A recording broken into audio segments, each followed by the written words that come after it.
jardin, je salue toutes les énergies de la nature qui sont là et qui aident le jardin et tout l'environnement à pousser. Et je salue la terre-mère.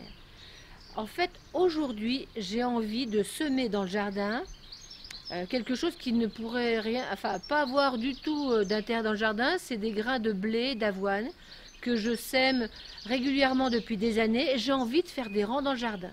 Donc je vais demander à quel endroit je peux semer ces symboles quand même, du blé, avoir de l'avoine dans le jardin. Et puis je trouve que c'est très très beau, la récolte.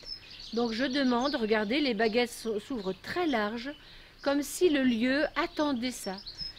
Bon, moi je remercie et puis je suis prête. Allez, je demande à voir où. C'est parti.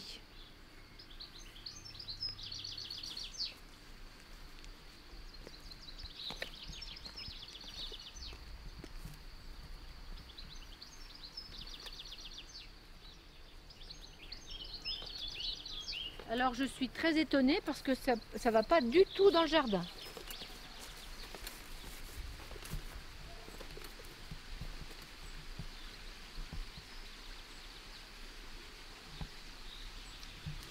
Alors ça m'étonne parce que j'avais demandé dans le jardin, vous voyez, la vie fait ce qu'elle veut. Elle m'a emmenée jusqu'ici, vers les fraisiers et framboisiers. Et moi, je n'avais pas prévu ça dans ma tête. Je ne croyais pas que ça viendrait ici. En fait, ça me demande de semer du blé et de l'avoine. Peut-être les deux, je verrai quoi. Ici. Donc, voilà, ben, je vais le faire. Puisque c'est comme ça, je vais le faire. Alors, je demande à quel endroit.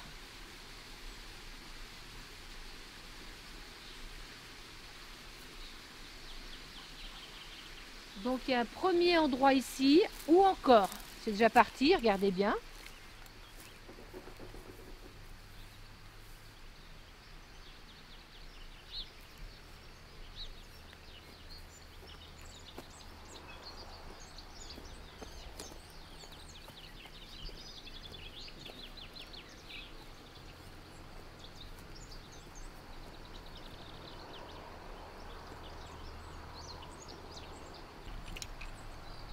Alors je m'arrête et ça me touche parce que c'est la première fois que ce point-là qui tourne là se manifeste.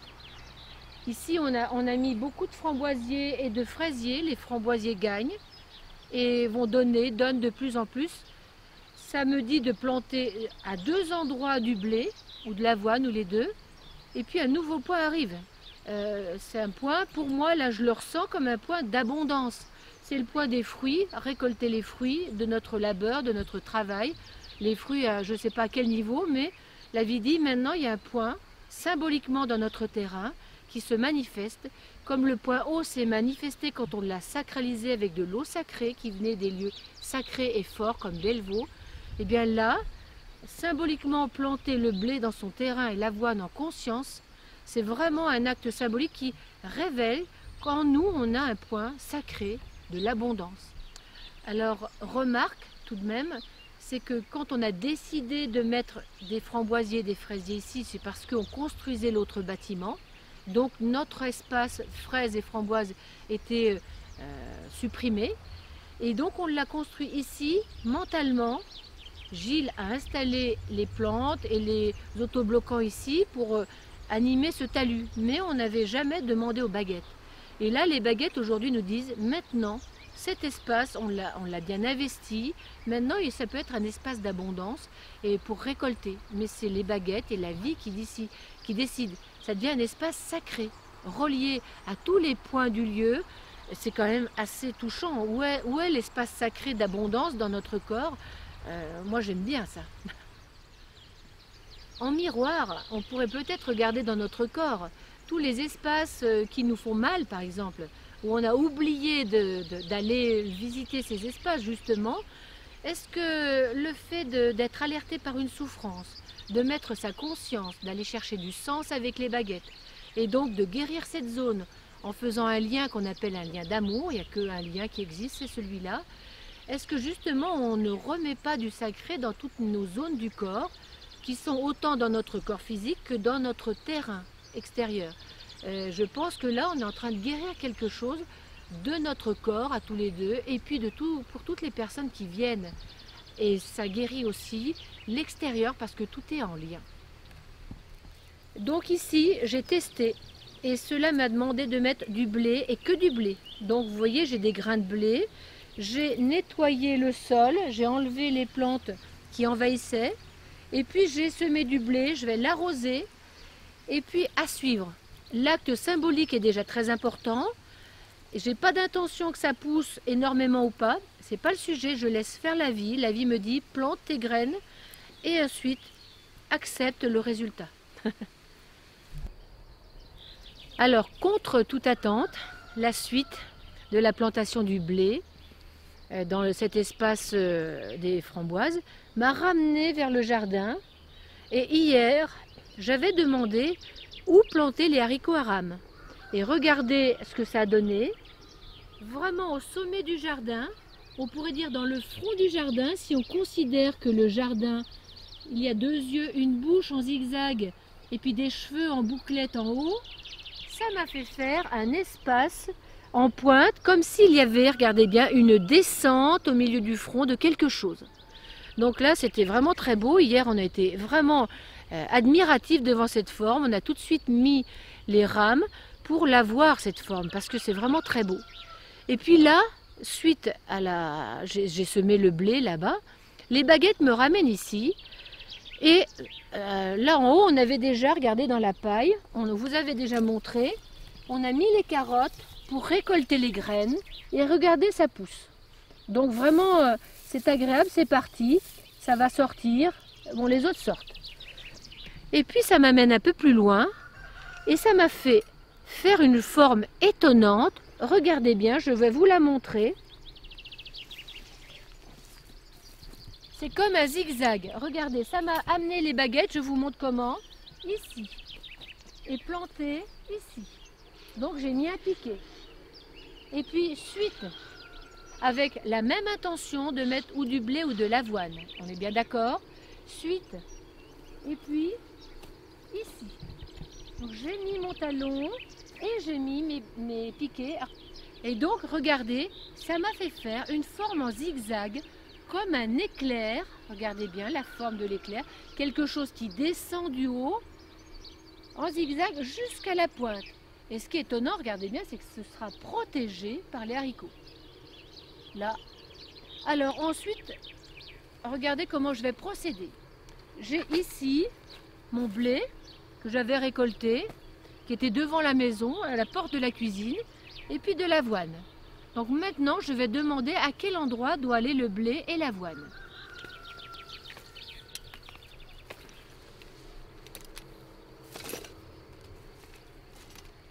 Alors j'ai une petite précision à vous dire. Là, j'ai demandé aussi une chose. Est-ce que je dois mettre un seul des graines juste là où les baguettes se sont fermées ou est-ce que ça va faire une ligne? Et les baguettes m'ont montré que ça faisait une ligne. Je vous montre comment. J'ai demandé comment je dois semer et regardez, ça m'a fait ça.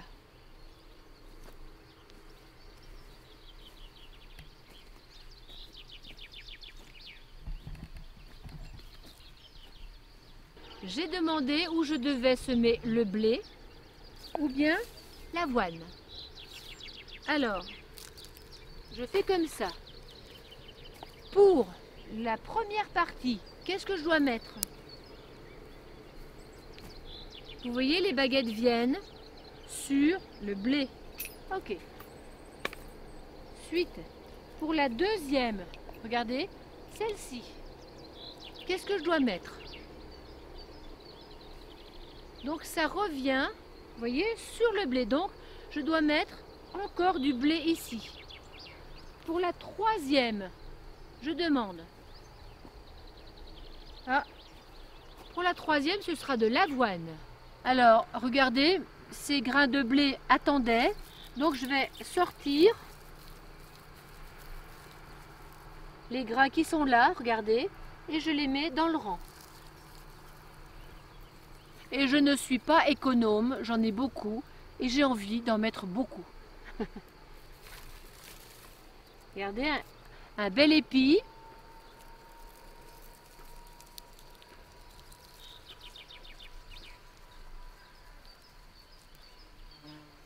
Vous Voilà pour le blé. Ensuite, je vais le recouvrir.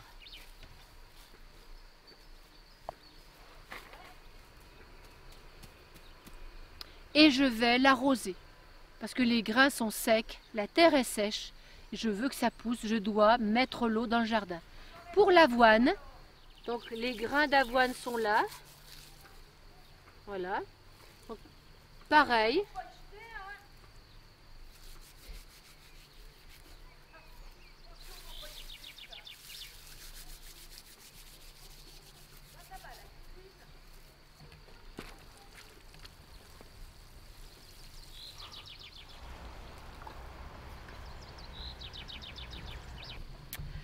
Alors, vous avez vu, c'est vraiment étonnant. En fait, ça donne de la joie à l'âme. Quand vous expérimentez du nouveau, ça fait un truc qui est joyeux, là, qui fait comme une excitation. C'est de l'énergie qu'on doit sûrement absorber au lieu de la perdre. Mais vraiment, ça, c'est du nouveau. J'attends la suite. Et ce qui est fabuleux, c'est que si on prend le jardin comme un visage, du haut descend quelque chose et c'est de l'abondance. Mais l'abondance de quoi, on verra. Mais c'est de l'abondance. Et c'est de la vie, puisque c'est du blé. Et c'est quelque chose qui va pousser en nous et pousser peut-être à l'extérieur aussi. À suivre.